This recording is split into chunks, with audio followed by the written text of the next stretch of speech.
बिस्मिल्लाहिर्रहमानिर्रहीम। अस्सलाम वालेकुम नाज़रीन, आप यूट्यूब चैनल देख रहे हैं। मैं इमरान खान हूँ। जो खबर हमने आपको दी थी अली अमीन गंडापुर साहब के हवाले से, वो फिर अब अखबारात में भी छपी और वो खबर जो है वो पाकिस्तान के मीडिया के ऊपर, इलेक्ट्रॉनिक मीडिया पे और उनके जो सोशल मीडिया के अकाउंट्स हैं वहाँ पे भी वो खबर चली है। और अब सारे इसी बात का दावा कर रहे हैं कि अली अमीन गंडापुर साहब ने कहा कि मैं अपने अल्फाज पर कायम हूँ, जो मैंने जलसे में कहा मैं उन बातों पर खड़ा हूँ, 1 इंच पीछे नहीं हटूंगा और माफ़ी नहीं मांगूंगा। और हुआ ये था कि जैसे रिपोर्ट किया जा रहा है उसमें कहा जा रहा है कि गायब हो जाने वाले अली अमीन गंडापुर साहब ने पार्टी को बताया कि उन्हें ज़बरदस्ती नहीं बिठाया गया था, बल्कि सरकारी हुकाम के साथ इजलास के लिए उन्हें रुकना पड़ा था। जबकि तकरीर के हवाले से कहा कि अपने अल्फाज पर कायम हूँ और माफ़ी नहीं मांगूंगा। बार बार अरकान असेंबली जो है और जो पाकिस्तान तहरीक इंसाफ के लोग हैं वो अली अमीन गंडापुर साहब से पूछ रहे थे कि आपके साथ हुआ क्या, 7 घंटों तक आप लापता रहे, पता ही नहीं चला, पूरी पार्टी परेशान थी। तो उसमें अली अमीन गंडापुर ने कहा कि सरकारी हुकाम के साथ मैं इजलास में था, इसलिए रात वहाँ रुकना पड़ा। मैंने तफसीलात आपको इसकी सारी पहले बता दी हैं, लेकिन अली अमीन गंडापुर ने दोबारा जोर देकर कहा कि ना मेरे साथ ज़बरदस्ती हुई है और ना मैं अपने मौक़िफ़ से पीछे हटा हूँ, मैं जहाँ था वहीं खड़ा हूँ। अच्छा, इसके बाद जो है वो जब अली अमीन गंडापुर साहब ने बता दिया सबको, तो फिर उसके बाद खैबर पख्तूनख्वा असेंबली से 5-6 बड़ी धुआंधार किस्म की तकारीर हुई, जिनमें पाकिस्तान की जो इंटेलिजेंस एजेंसीज हैं उनके ऊपर बड़ी सख्त तनकीद की गई और ये कहा गया कि सियासत में उनकी मुदाखलत है और हमारे साथ क्या कुछ बीतती है। अब जो भी अरकान असेंबली के साथ हुआ, जो लोग पहले बात नहीं कर रहे थे, जो बात दबी हुई थी, वो अब फैसला किया गया कि वो बातें सामने लाई जाएंगी और जो जो अरकान असेंबली के साथ हुआ वो बातें बताई जाएंगी।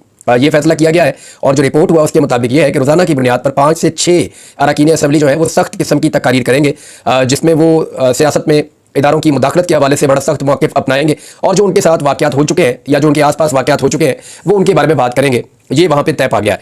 अब क्योंकि सूबाई असम्बली है, वहाँ पे जब वो रोज़ाना इस तरह बात करेंगे और उन्होंने एक करारदाद भी पेश की है जिसमें यह कहा गया कि जो लोग सियासत में मुदाखलत करते हैं, अपने हलफ की खिलाफ वर्जी करते हैं, उनके खिलाफ कोर्ट मार्शल की कार्रवाई होनी चाहिए।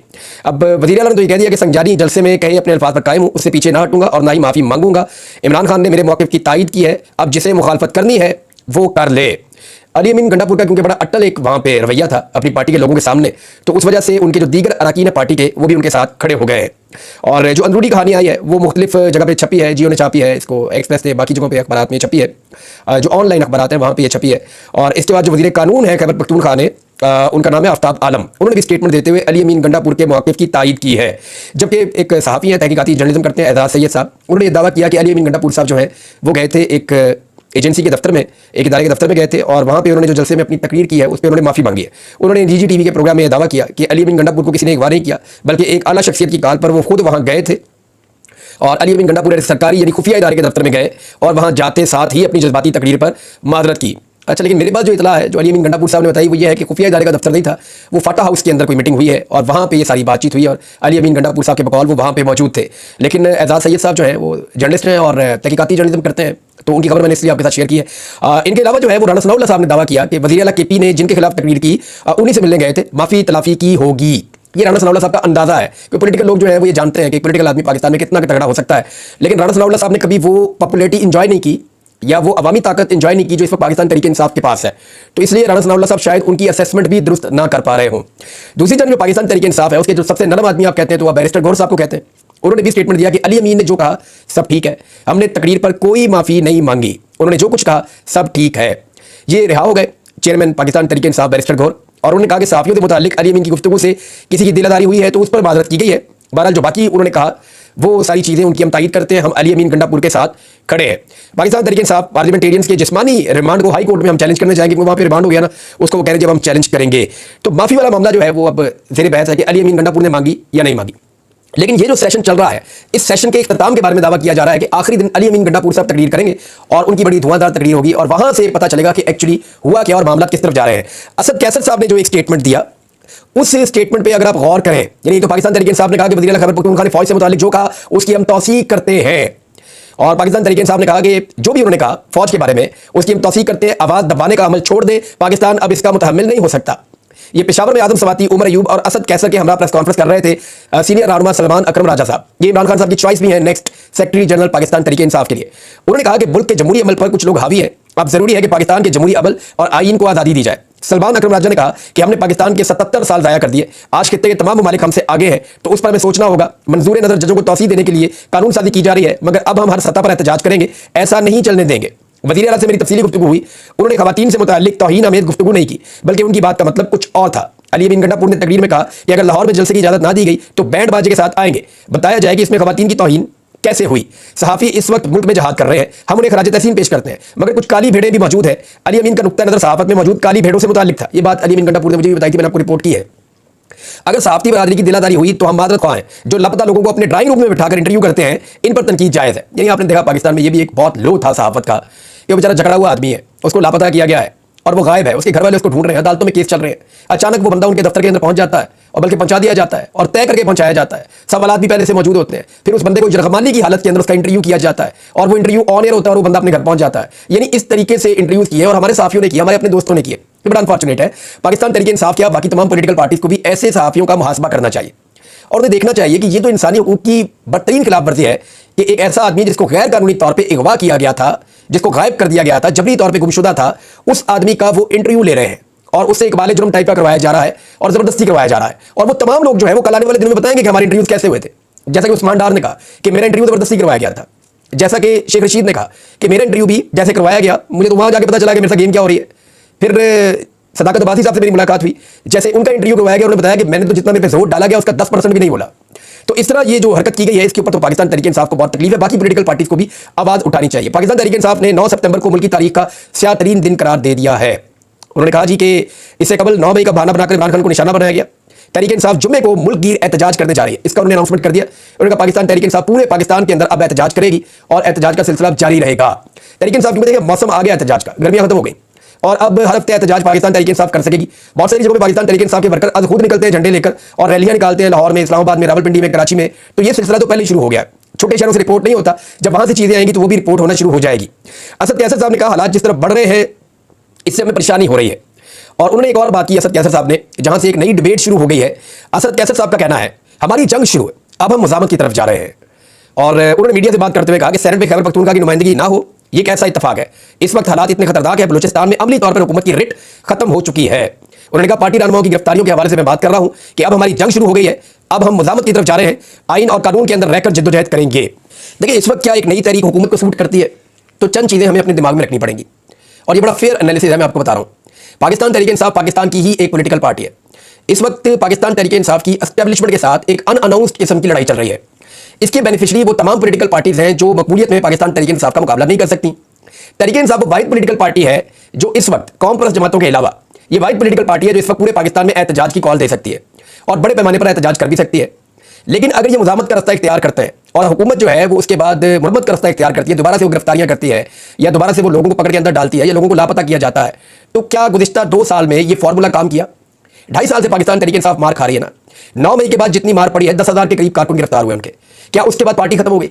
या 10,000 लोगों को क्या दोबारा गिरफ्तार किया जा सकता है? क्योंकि पिछली मरतबा 10,000 लोगों की गिरफ्तारी की कीमत पाकिस्तान अभी तक चुका रहा है। पाकिस्तान में कॉन्फिडेंस बिल्ड नहीं हो रहा, रेवेन्यू कलेक्शन नहीं हो रही, ओवरसीज पैसा नहीं भेज रहे। पाकिस्तान में जो सियासी अदम इस्तेहकाम है उसकी वजह से दोस्त ममालिक ट्रस्ट नहीं कर रहे। कोई भी मुल्क या कोई बड़ी पार्टी पाकिस्तान के असासों को खरीदना नहीं चाह रही जो हम बेचना चाह रहे हैं। हमें रोल ओवर नहीं मिल रहा प्रॉपर तरीके से, ना वो हाँ कर रहे हैं ना वो ना कर रहे हैं। और सऊदी अरब तो ये कह रहा है कि आप अपने एसेट समेत हैं जो खासतौर पर रेको के हैं।